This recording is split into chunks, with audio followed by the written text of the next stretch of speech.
All right, guys, so we have Nick here, and he's going to talk about pedals.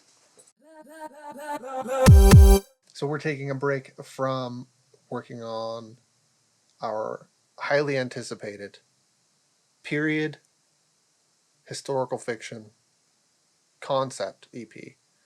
Cato's going to have me talk about pedals a little bit. Okay, so we'll talk about a little bit about pedals today and how that might relate to plugins that you might use and why you want to know a little bit about this kind of stuff. Generally, when you're setting up a pedal board, these are common types of pedals that you might be using. And if you look up guides about how to order pedals on your pedal board or how to order plugins in your DAW, there's conventional wisdom. Some of it is pretty standard. You're going to see it again and again and again. And some of it is up to interpretation and opinion and individual taste.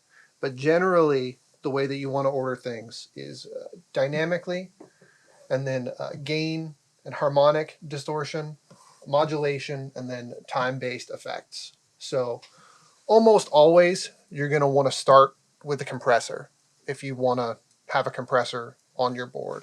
That's going to give you a consistent, rounded out tone. If that's the tone that you're looking for, it makes the most sense to give that the cleanest signal at the beginning of your chain. So after that, we get into gains. And the order that you put your gains in only really matters if you're planning on doing stacking and gain staging. So if you are the kind of person that likes to have like a low gain, always on sort of pedal on your board, like the 385, then it makes sense to put that first. So that way you're establishing a bass tone and then you're adding layers of gain after that. Let's say you wanted to have the Black Ash, you've got a specific tone that you really like that's like really crunchy, really fuzzed out, and you have that dialed in and you know exactly what you want that to be. If you put that after the 385, it's going to change the character of the Black Ash. So if you're in love with the tone of this one and you're not planning on stacking necessarily, you can put it before your low gain pedal. That way you get a more consistent tone out of it. But if you're planning on building and using maybe a more usable, easier to mix, versatile tone, where you can dial things in a little bit less extreme, then it makes sense to go from low gain to high gain. When you come in across weird pedals like this guy, it's kind of anybody's guess where you might put this in a signal chain. So this is a synth pedal, sort of a ring mod, sort of an octave, sort of a noisemaker. So depending on how you use it and how subtle you set it, subtle's sort of impossible with this pedal, but depending on how you use it, it might make sense at any different place in your signal chain. But I would put it personally after my gains and before my modulations, because it is slightly ring moddy and synthy, and it's adding harmonic information. It makes sense to do that after you've already distorted your signal, but before you further modulate it. It kind of fits nicely in that spot. But if you're dealing with like an ayahuasca or some other pedal that has multiple functions, you really have to experiment and play with it. And there's no real right answer to where you're going to put it in your signal chain. When you move on to modulation, if you're using a chorus pedal, generally, in my opinion, it makes sense to put that first. You want to give that the cleanest signal going into it. If you put the chorus pedal last in your modulation chain, if you've got a trem and a phase feeding your chorus pedal, then you're having a signal that's varying maybe wildly depending on how extreme you have these pedals set, and it's going to widen and detune that wildly vacillating signal, and it's going to make it pop in and out of the mix. It's going to be harder to mix. It's going to be less usable. So if you want an extreme kind of cool sound, it makes sense to maybe experiment with putting it later in your signal chain. But if you want a consistent, easy to play sound, generally you want to put it like right after your gains. Okay, so coming out of the chorus, it makes sense like gain staging it makes sense to go from less extreme to more extreme within your modulation signal chain. So in my opinion, something like a chorus is like a relatively stable, consistent pedal, going into something like a trem, which is more variable, going into something like a phase, which has the largest effect on your tone. If you're planning on stacking these and having them on at the same time at different points in different songs, it makes the most sense to start with the most stable thing and then build on it from there and get more extreme. That leads into time-based effects, delays, and reverbs. There's different schools of thought about whether you would want to put like a delay before or after a reverb. It makes the most sense to me to put the reverb last in your signal chain. That builds sort of a space. It puts everything in context, and it kind of glues everything together in like a unified sort of way. If you don't want that effect, if you want it to be more extreme, more ambient, you can put a delay after your reverb.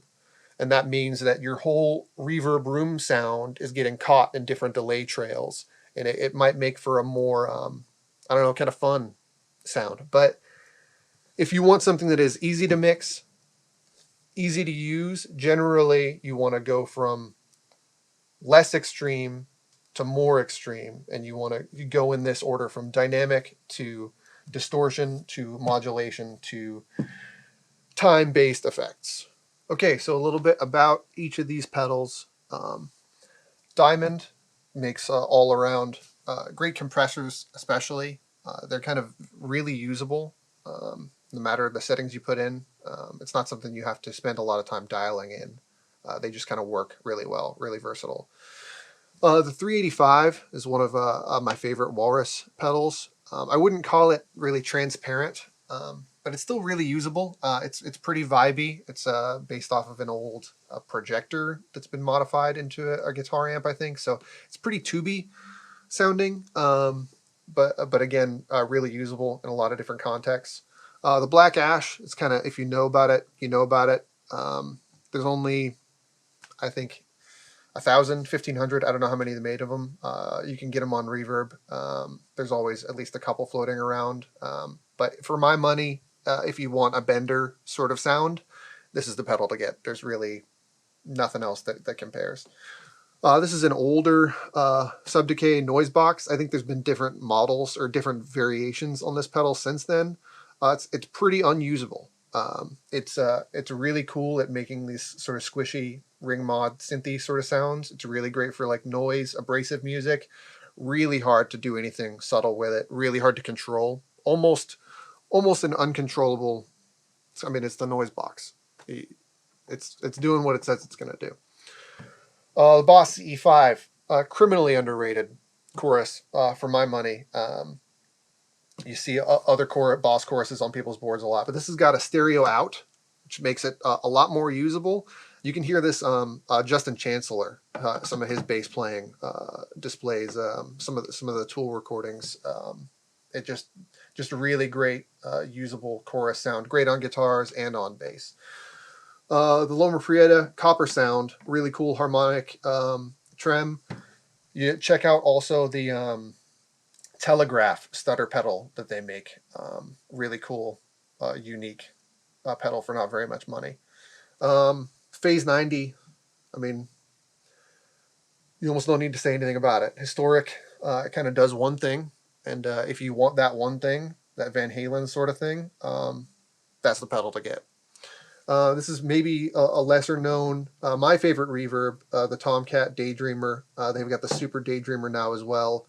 Relatively hard to find, but it's just voiced correctly. I mean, it's kind of not a specific reverb. It's kind of not a spring. It's kind of not a hall. It's got a delay built into it. But just like the Diamond compressor, it just kind of works wherever you set it to me. It's just the kind of pedal you can turn on, and it sounds rad, either for subtle reverb sounds or if you want to do like big, lush post-punk sort of stuff. This is a great tool to have on your board or in your studio. That's why I picked these ones. So why should you care about this? In my opinion, your knowledge doesn't have to be deep to be useful. And knowing a little bit about how different plugins and pedals and classes work and the way that they stack and interact with each other will make you a more effective and efficient person in the studio or live, whatever role you're playing. In my opinion, this is valuable knowledge and experience to have, whether you're a guitar player, whether you're mixing, whether you are engineering, producing. Knowing a little bit about this stuff will take you a long way. You don't even have to get into the weeds about germanium, silicone, buffers, tube, solid state. You don't have to learn about any of that stuff.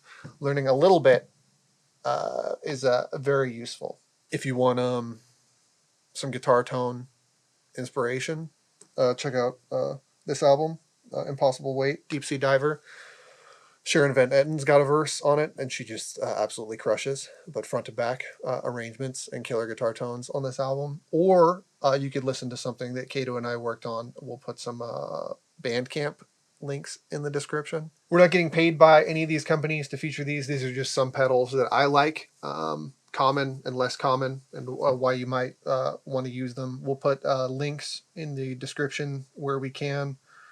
Sign up to the Patreon. Follow Cato on Instagram. And that's it. That's all. Okay. I don't know what I'm talking about, and I don't want to sound like I know what I'm talking about. This is opinion, man. What do you think? You ready? What's up, cats and kittens? Yes, hello.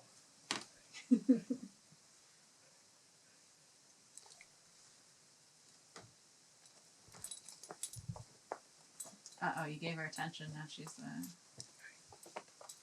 wants to be your friend. She's like, teach us about pedals.